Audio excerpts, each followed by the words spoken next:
Hi there and welcome to the 29th row of the 30 days of 30-minute workouts. We're almost there, and today is a good old low intensity fitness boosting technique refining row. And you can do it around about that 5 out of 10 or 2K plus 20 pace. So it really does keep that intensity down. However, I am going to give you the option that on every 1 minute point, if you want to do some power strokes, then please do, because it's going to make it a bit more interesting. But also, by just looking 1 minute ahead, it's going to make this 30 minutes go really quick. Okay. Now, even though it's still a low intensity workout today, we're still going to do our 4-minute warm up. So we have to set up our machine first. So head straight to the front to the drag factor and set it to where you want it to be.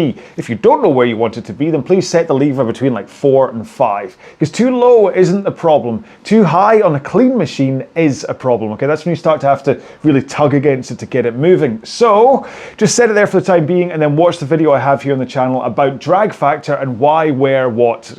Okay, if you're on a non-concept 2, then please just set the resistance so you get a nice feel from the stroke, but you don't have to tug against the stroke. Okay, next up, please go to your monitor and set it to eye height so you don't have to look up and you don't have to look down. And finally, if you're able to adjust your foot stretchers, please set them to a point where you're able to get to the front of the machine with your shins in a nice vertical position. If you're set too high, it can get a bit tough to get there. If you're set too low, you can go scooting straight past. The straps might cut into your toes, your backside pops away from you, and there's a tiny little potential of injury to your lower back because of that hyperextension. Right, so gonna do this 4 minutes, run about 20 strokes a minute, and we're gonna start off with enough power from your feet to just connect to your hands, okay? So not too much power. Basically the same as if you were just standing up from a squat with no weights, right? We're just gonna work on timing for the first minute. Here we go then. In 3, 2, 1, let's go. Right, here we go then. So just enough of a push that you feel enough power coming through your body so that your hands connect to the machine.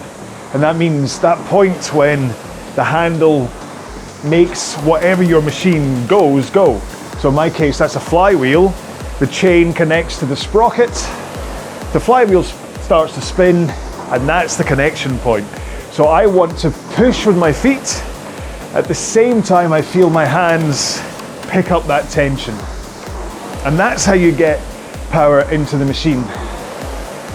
Couple it with straight arms and a forwards tilt towards the front of the machine as you push your legs into the foot plates or your feet into the foot plates, and the power will surge in.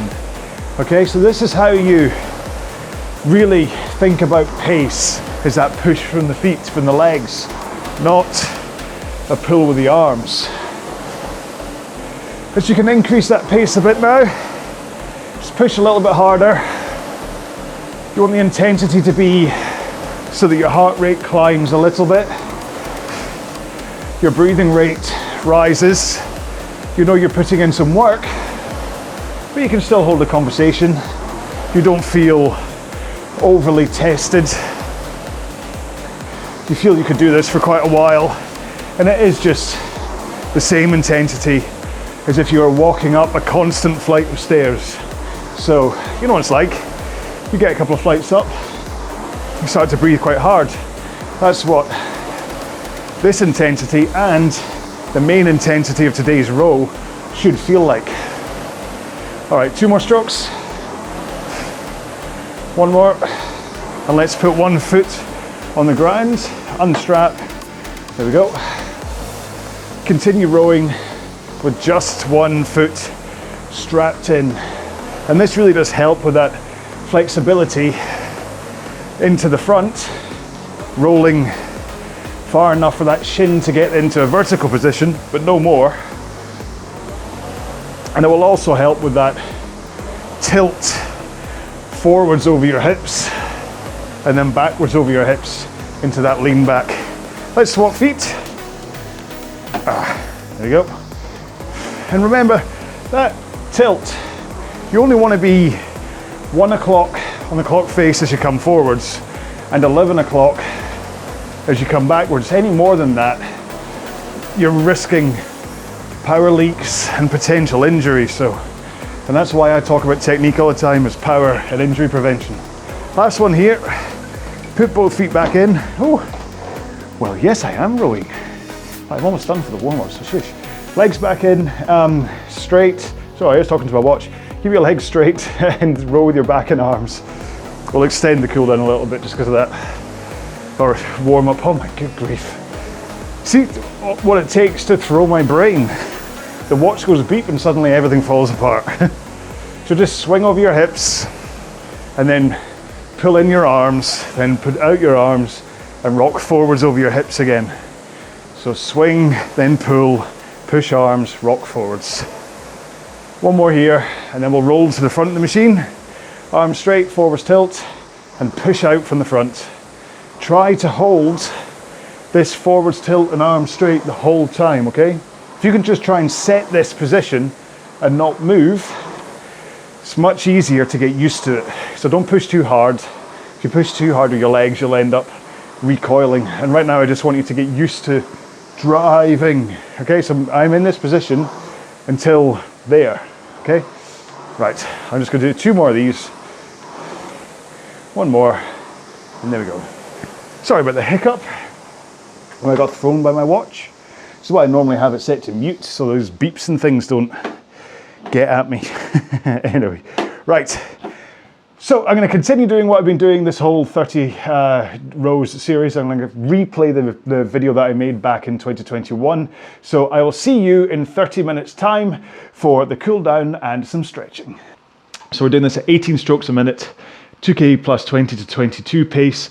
And at every minute marker, if you want to do 1 or 2, maybe 3 power strokes, it's up to you. I'm not going to call them out all the time because, well, that could get dull. And frankly, that's not what this row is about. I'm just giving you that option just to try and break it up a little bit, all right? So here we go then.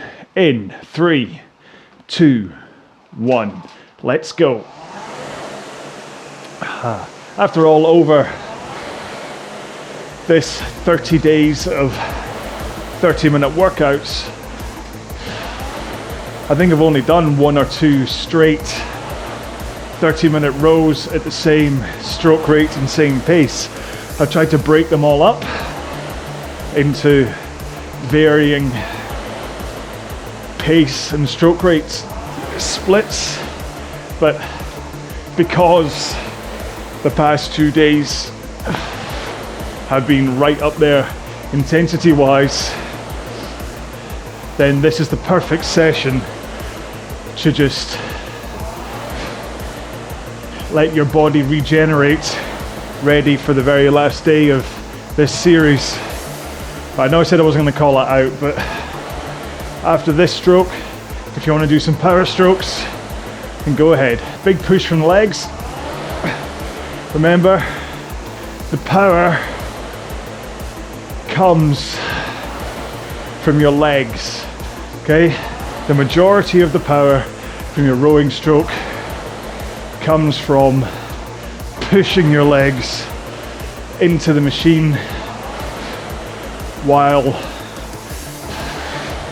your hands are connected to the handle and you're in a forward tilt over your hips with straight arms. So those 3 things really need to happen in order for the power to flow into the machine. If you have bent arms at the front as you push, then you're just fighting the power from your legs, and you're robbing the opportunity to finish the stroke with a good powerful pull because you've already used up half of your arms. But it also means that that power is going, the force is really going through your muscles and straining them, and can lead to various potential injuries, from shoulder strains to tennis elbow and even back issues. Whereas if you keep those arms straight And the forward lean, as you push with your legs, that power just surges through your body. And I've kind of, to be honest, lost count of the amount of times people have said that they need to pull with their arms, or they need to row at a high drag factor because they just can't get the feel for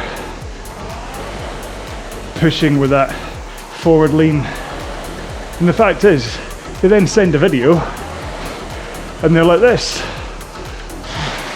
as they row, leaning backwards. And it's no wonder. There's just no way to really get that hang off the handle in this position and get the power in from your entire body. Whereas this forwards position, I can push with my legs, the power flows through my body into my hands, and I can then add in the swing of my back over my hips, which adds in enough power that you want to do it, put it that way, and then everything leads in to a natural, powerful finish with the handle into your chest.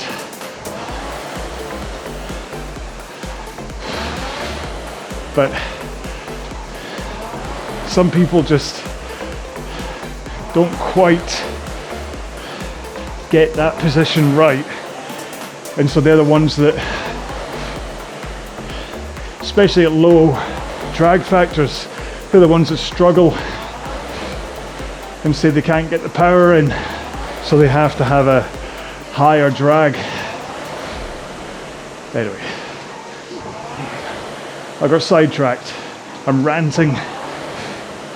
Thing is, I talk about low drag factors and all this stuff as though it's all this is specific to a concept 2, but it's not. The only thing that separates different rowing machines really is how far forwards you can get to the front of the machine. So every time somebody posts a question about what's the best cheap machine to buy, and then they maybe post a few examples of cheap machines they've seen, the simple answer is the one that lets you get to the front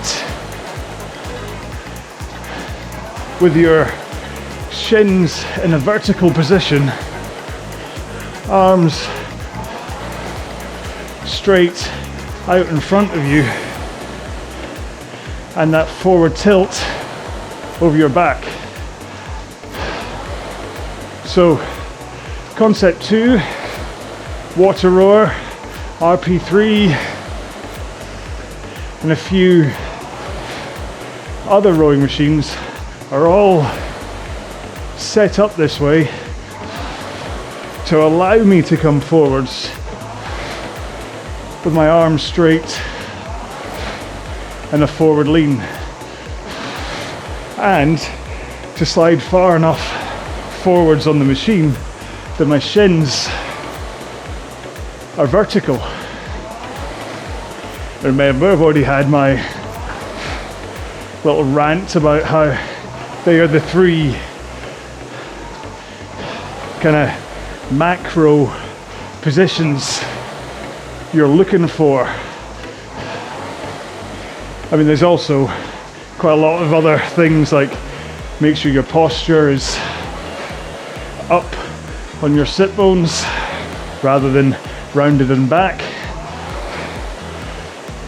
Neutral chin, relaxed arms and stuff, but at the very core, if you can find a machine that lets you get into this position, shins vertical, arms straight out in front of you, forwards tilt over your hips, then it just comes down to lastability, price, what the monitor display gives you, what kind of resistance or weight you get out of the stroke. But the number one thing is to get into this position because it's so important.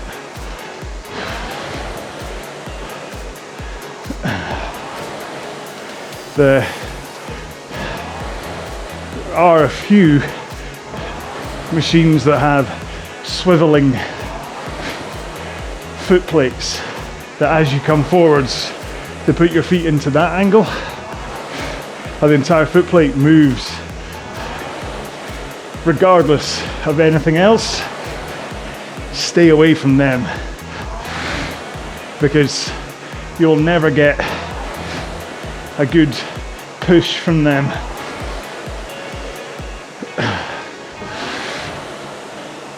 But really, the reason I'm saying all this is that I don't want people to think that you can only do these row-along videos on a Concept 2 or a water rower. You can do them on anything. Now, I've got no idea why I'm talking about this today. Must be said, we're on day 29. This kind of nugget of information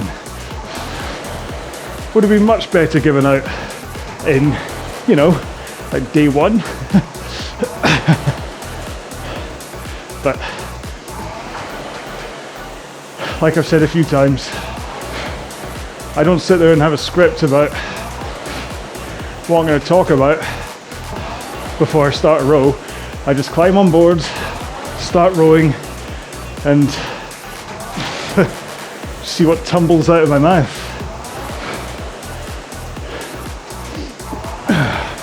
Maybe I'm just trying to think about inclusivity, making sure that anybody is comfortable to row these, and that I'm not saying you have to use Concept 2s. I mean, listen, it works better on a Concept 2 because, if nothing else, the pace guides I give you will be totally accurate. Because, well, maybe your machine is slightly different, so when you try and do a 2 kilometer time trial, maybe your time is completely different. Maybe it comes out at like 10 minutes on whatever machine you're using because it works like a spin bike rather than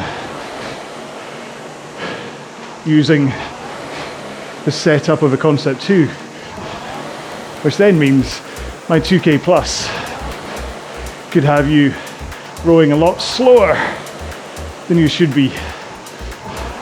That's where the RPE thing comes from, or comes in, where if you can work out what your intensity should be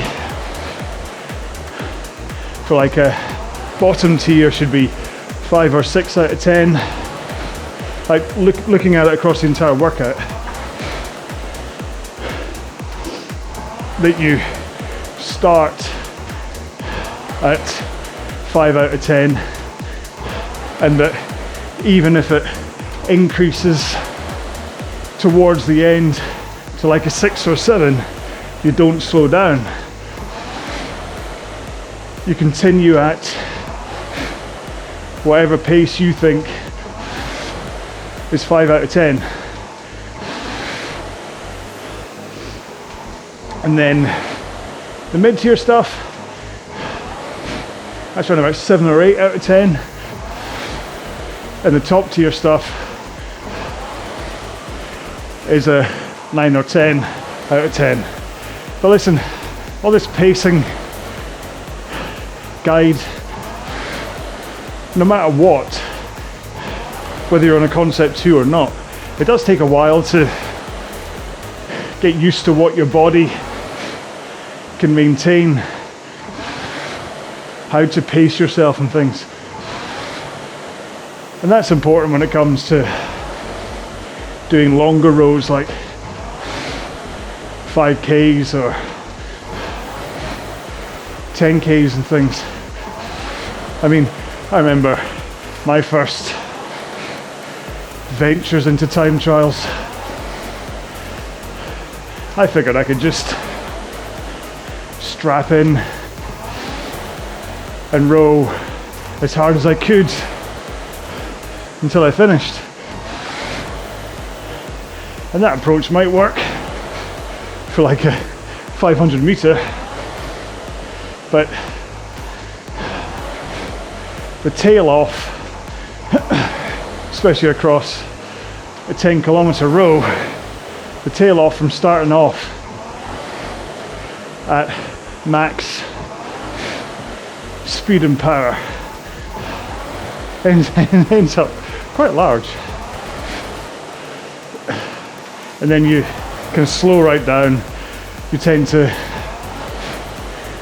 go a lot slower as you recover, and then tend to speed back up to pretty much the pace you should have started off at.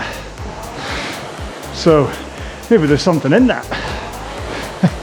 Maybe you should start off a 10K at an eye-bulging sprint pace, screaming up and down the machine. Just go, ah! Completely destroy yourself after about 4 minutes, and then you have to limp along for another 3 or 4 minutes, and then you can pick up where you left off at a pace that you suddenly, your body just falls into, is a lot closer to what you should have started at. You can tell it's getting to the end of this series. I'm kind of all over the place chat-wise now. I'm not even talking technique anymore. But again, I figure we've been through 28 days together so far in this series, and I think you've heard me talk technique quite a lot, so I don't need to spend this whole half hour talking about just technique. We have mentioned the most important macro elements of the stroke, that forward lean with straight arms and shins vertical at the front. But, oh crikey, I promised I'd talk about fluidity and rhythm from the start. Sorry. Can I say from the start of 12 minutes? Start of 12 minutes to go. Edit that in. Right, let's talk about that then. Sorry guys and gals. I should have written that down. So, if you struggle with these low stroke rates, there could be a few reasons why. Number one is that you're not getting that power from that position I keep talking about and the hang off the handle. Yeah, I obviously started talking about this and got sidetracked. So, especially at low rates, to get the power in, you really do need to get this right. With the arms straight and the push of the legs. Oh yeah, because I was talking about people rowing at low drag factors and not able to do it. Anyway, sorry. So, when you hold that forward lean, as you push your feet into the machine and your hands connect to the handle, the power should just surge up through your body into your straight arms so that effectively that power is pulling back on the handle. But because you're leaning forwards and keeping your arms straight, you're not actually pulling on the handle. The force is just flowing into the handle so that you're hanging off it. You don't actually pull until here at the back of the stroke. So push, pull, push, pull. The difference is that you have a swing over your back in the middle of that. So push, swing, pull. Push, swing, pull. But as your back swings, your legs are still pushing. Push, swing, pull. And so that's how you, at a low rate, really surge that power in. It's not a straight line of power. You don't just go boom. It's like it basically is a curve. Concept 2s have a screen called the force curve. And that's what this should feel like. Is that as you drive through the stroke, it goes a big curve that fades off at the back. And that force at the front should really really quick up into that curve. Especially at these lower stroke rates. And that's what kind of slows down the drive phase. Hang on, I'm gonna do this, the rest of this strapless.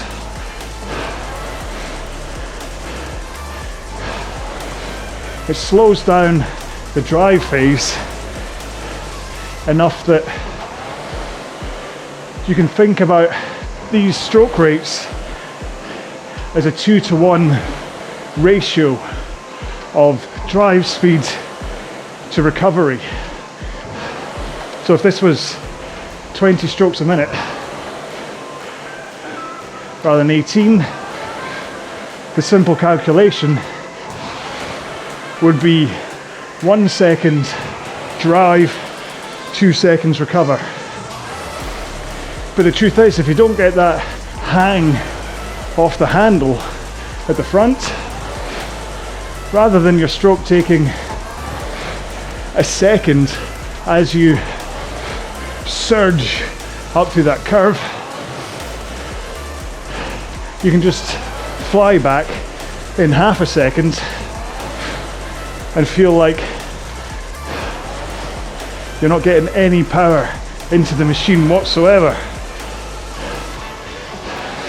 especially at low stroke rates and low drag factor. And so that's kind of how you are able to slow down the stroke, because of that weighted, powerful curve of a leg drive. But then you also need a nice fluid rhythm to how your body moves, and especially how you get into the recovery. The recovery being this part, as you, well, everything after when you pull the handle in. And it starts by getting your legs down at the back of the stroke and finishing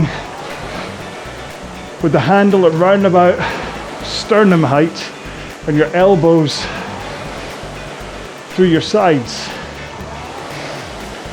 Trying to keep your wrists flat as you pull through, if possible. And a good strong posture at the back, okay? You don't want your hips pointing to the back wall, which causes your tailbone to tuck underneath you. You want to be braced and powerful at the back of the stroke. And then what happens is that as you finish the pull of the handle, because you're finishing nice and powerfully, there's a natural spring rebound of your arms, sending them forwards again. Not the whole way, it's really only about that far that they naturally bounce. But all you have to do is continue the momentum that's already begun. So your hands start to move out, and because of your good posture, as everything moves forwards from your arms, it triggers that lean forwards of your body. So that then all you have to do, once your hands are past your knees, is bend your knees, and you will roll towards the front of the machine again in the perfect position to start the next stroke. Now, this can fall apart quite easily if your posture is poor at the back. Then chances are you're not getting the hands away and that tilt forwards. Or what can happen is that people row upright. Okay, let's see if I can do it. Very rigid, and it's very robotic. And I just can't get any power in here because that swing over my back is gone, and I have no real fluid momentum to take me forwards again. It's like a dance. You want the pull in leads to the push out, which leads to the tilt forwards, which leads to the knees bending. which leads to a compression at the front of the machine that winds you up like a spring, which you then push out of to then finish and then recover. So all the dance should always be moving.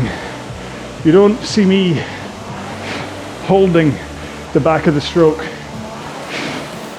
and then rushing a recovery to the front.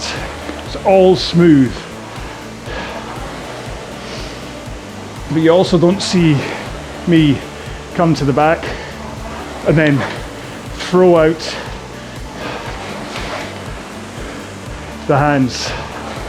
I see this a lot too, with people that have obviously been told that it's important to get the hands past the knees. So for love nor money, they're not going to get that wrong.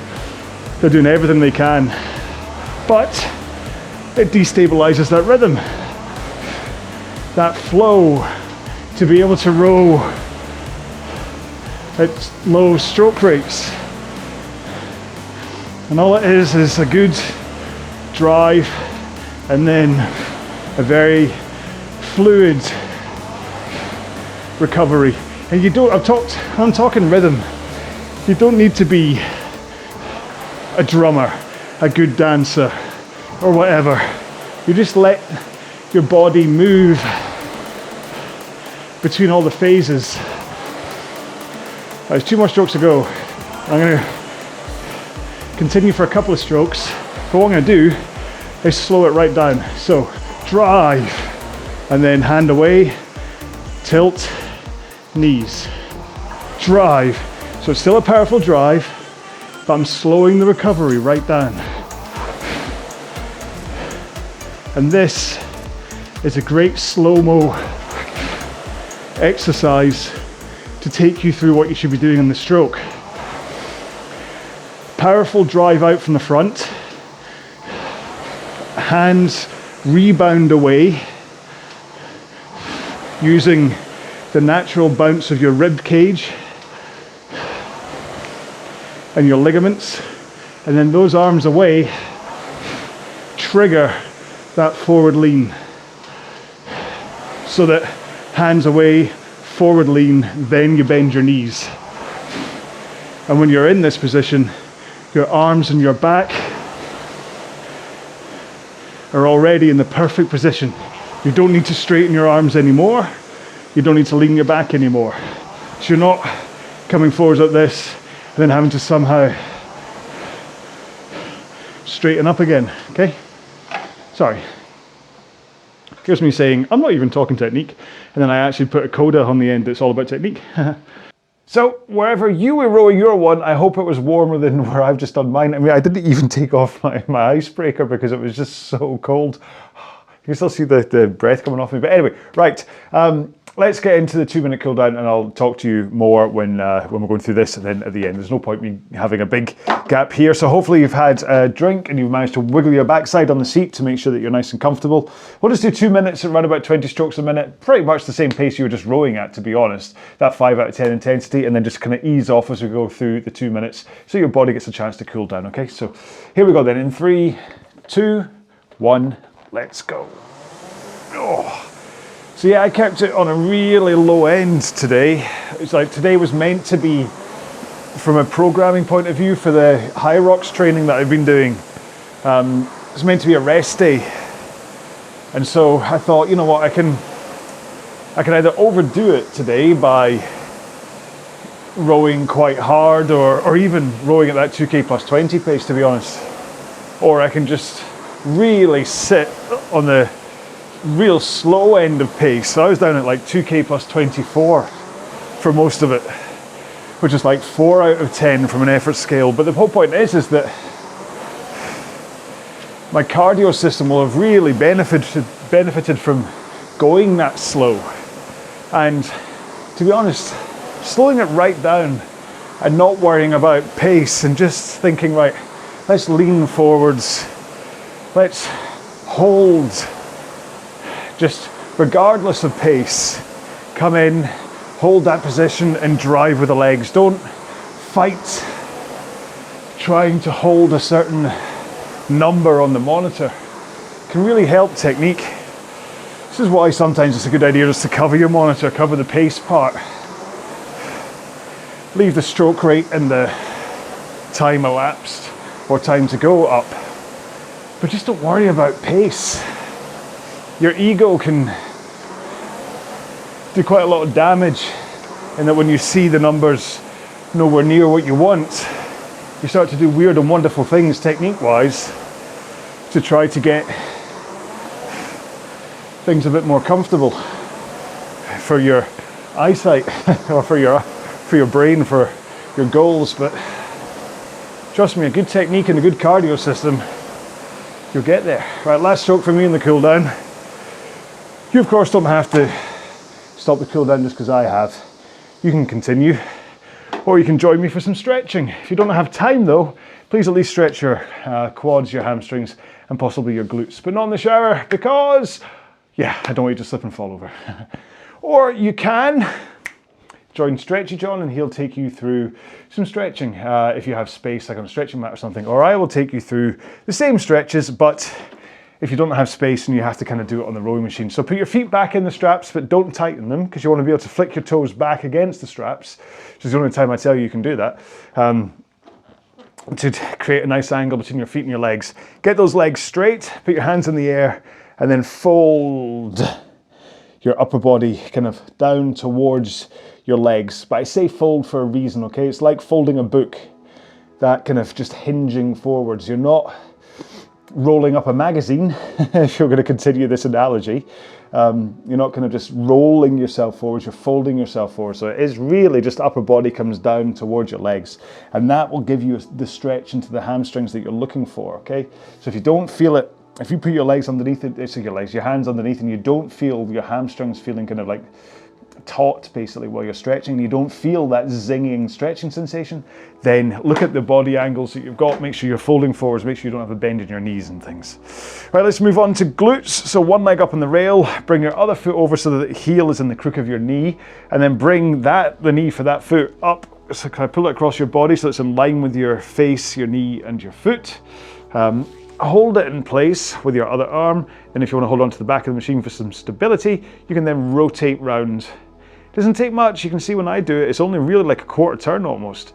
But as long as you're holding this knee in that line between face, knee, foot, then you should really get that stretch into your glutes. And I can really kind of feel it right in there. I mean, what was I doing yesterday? Or was it wall balls was the big one yesterday? I did 100 wall balls, which doesn't sound, well, obviously 100 does sound like a lot, but you think, oh, it's just like 100 like squats or whatever. But trust me, see when you're trying to thrust an 8 kilogram ball up like almost 3 meters in the air, or 10 feet in the air, isn't it? Crikey, it takes it out of you. Let's change legs. So, yeah, and because the technique requirement for this in the high rocks training is that you have to get your legs must be past parallel to the ground, so your squat has to be really deep.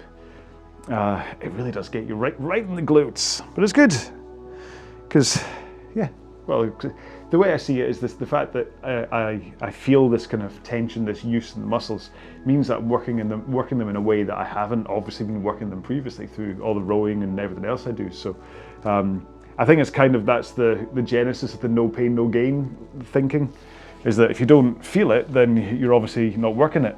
Obviously no pain, no gain is rubbish, but there is something quite nice about doing like a chest workout the next day, feeling that kind of soreness from it, from going, oh, you know what. So, right, let's move on to quads. So put one hand on the monitor if you wish for stability, flick your opposite foot up, and then hold it so that your heel is touching your backside. And then, like I've said many times doing this, for stop falling over, John, that's what I keep on saying. But also, hold on to like the upper part of your foot, the bridge of your foot, rather than your toes, or even like lower down towards your toes, because the further towards your toes you hold it, the more you're going to be stretching the tendons coming off your toes, and you can actually end up kind of overstretching them and doing damage in this stretch instead of actually stretching your quad properly. Well, you see that I styled that one out, didn't I? I was almost completely on the floor over there when I started. That was a really weird angle to start that one off at.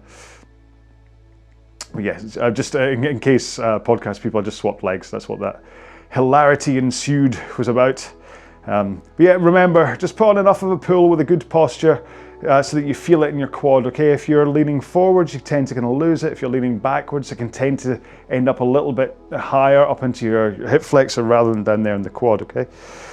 It's a good thing I don't film this on a blue screen, isn't it? I film on a green screen. If I was a blue screen, all you'd see is like shins, hands, and face. Right, so here we go. We're doing hip flexors next. So one knee on the ground for the foot at the point at the back, then put your toes on the ground, heel up in the air. And then for the front leg, have the foot in front of you, the knee above it. You should have 90-degree angles on both legs. And then with a good posture, push that hip forwards for the one that's on the ground, that has the knee on the ground. It's not quite worked out the script, if you get what I mean, the kind of, you know how like in the warm-up I've started to kind of basically, or not the warm-up, the setting up the machine, I'm pretty much saying the same thing each time about head straight for the drag factor, if you don't know where it wants to be, all that stuff. I do tend to go through the motions on the things that I do all the time of kind of just going through the same kind of thing. But I don't tend to kind of get it right for when I'm setting up the hip flexors for how to describe how your heels should be and all that stuff. So maybe I'll get it eventually. Let's swap legs. So again, good posture, and then push that hip forward. You'll feel your body sinking down a little bit, and feel free to kind of just, it's not experiment, because that makes it sound like you don't know what you're doing, but just ease yourself a little bit lower if you don't think you've got that good stretch, or just kind of readdress your posture and be like, let's think, right, is my core tight? Is that kind of taking the stretch away? If you're not getting ready to be punched in the gut or anything, you just want to make sure that you're nicely, have a nice posture. You're not like, okay? And that should help. All those little things will help give you the good stretch that you want. Oh, right, let's move on to forearms and wrists next. So put your hands together in front of your face and push them together. And then as you're pushing, bring them down in front of your body, in front of your chest. Okay, so my thumbs are now in line with my heart rate sensor, which is kind of pretty much the lower sternum. So that's kind of round about how far down you're bringing them. You want your forearms and wrists to be parallel to the floor, and you want your fingers to be at right angles to your forearms and wrists. And as long as you're still putting in a little bit of a push here, that should give you a nice stretch. Like I'm really getting a nice one in my wrists right now. Sometimes it changes. Sometimes it's the forearms to get it. Sometimes it's the wrist to get it. And it's usually for me a good indicator for what I've been working on, what muscle groups have last been hit and things. And so I was doing farmer's carries as well as those wall balls yesterday, where I'm kind of walking with two 24-kilogram kettlebells, and that really does get you right in here in the wrist.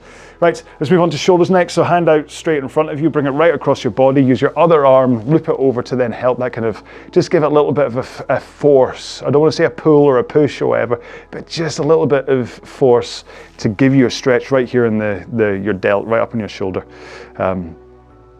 Because again, especially on a row like today, 18 strokes a minute at 2K plus 20, you think you're rowing slow, it is like a 4 or 5 out of 10 effort. However, because the flywheel slows right down at 18 strokes a minute, that actually the force, the feel, the weight of the stroke is quite considerable. If you compare the weight of a stroke at like 18 strokes a minute at that pace versus like 30 strokes a minute up at 2K pace, the weight of the stroke isn't actually that hard up at 2K because you're really powering into it. It feels technically a lot lighter, but that's because you're putting so much force in and at such a high stroke rate. So it's a really weird, especially this is why Concept 2s are the machine, okay? Because this relationship between the two, if you look at, certainly for water rowers, that's the best kind of comparison that I can really give you, is that for water rowers, when you take that stroke rate lower, because of the physics and mechanics of water, actually it feels a lot tougher down at low stroke rates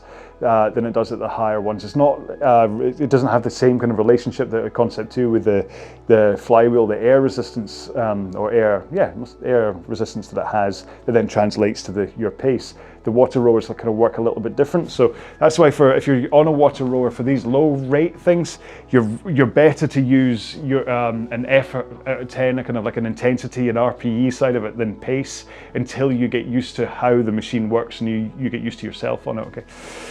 What's next? Biceps. So put your hands behind your back as though you're flying in a Red Bull suit or as though you're a ski jumper, but rotate your thumbs outwards, okay? I have to stop saying okay. Oh, I keep on catching myself. It's turned into like a nervous twitch where I say something and I go, okay, okay. I'm like Joe Pesci from Lethal Weapon. Okay. Oh, Lethal Weapon 2. Remember when Lethal Weapon series was a big thing? And that was like it could do no wrong, or basically those are the days when Mel Gibson could do no wrong. That changed, didn't it? Yeah. Still, they were good films, but yeah, I've not watched any of them for years. Wonder exactly how dated they'd be if you kind of went back and watched one of them. Things like Die Hard. Now let's do triceps. I'll go into Die Hard rant in a minute. So hand up in the air, put it down your back so it's touching your spine. Your elbow will be pointing slightly up, but use your other arm to help it so that it points pretty much straight up to the sky, okay? And that should give you the stretch into your tricep you're looking for. But the Die Hard films, they stand up still, or at least, well, the first 3 do. How you feel? I quite like the 4th one, to be honest, is his first kind of comeback. The one after that, not so much. So it was a little bit, kind of, it had jumped the shark slightly, but I quite like the one, the digital tech one with the guy, he played Mac in the adverts, didn't he? But yeah, like the first Die Hard, still absolutely stands up. The only thing that dates that is the computer screens, the fact it's the old CRTs and things. As a film, it's still just as good, just as fantastic. And I still maintain, yes, it's a Christmas film. In fact, it's one of the trifecta of films that I watch every year for Christmas. Let's change arms. We watch Elf while we're putting up the Christmas tree. Of course, you have to watch Elf at Christmas. At one point, we'll squeeze in Die Hard. There's no real kind of timetable for that. And I try on Christmas Eve, while we're just kind of sitting, having drinks with friends or whatever, or even if it's just me and Julie at home alone. No, we don't watch Home Alone, although we might at one point. But Trading Places is the other one. That's the 3 Christmas films that I try to watch every year as a kind of or have on in the background, just as a kind of a tradition, a thing. I mean, you can tell, that's me, I'm stretching. You can tell with the fact that I eat spaghetti bolognese every Friday night, that I'm a man who likes a tradition. So yeah, I like watching Trading Places, Die Hard, and Elf is my kind of, that's how I know it's Christmas. Yeah, and yeah, they're all good films.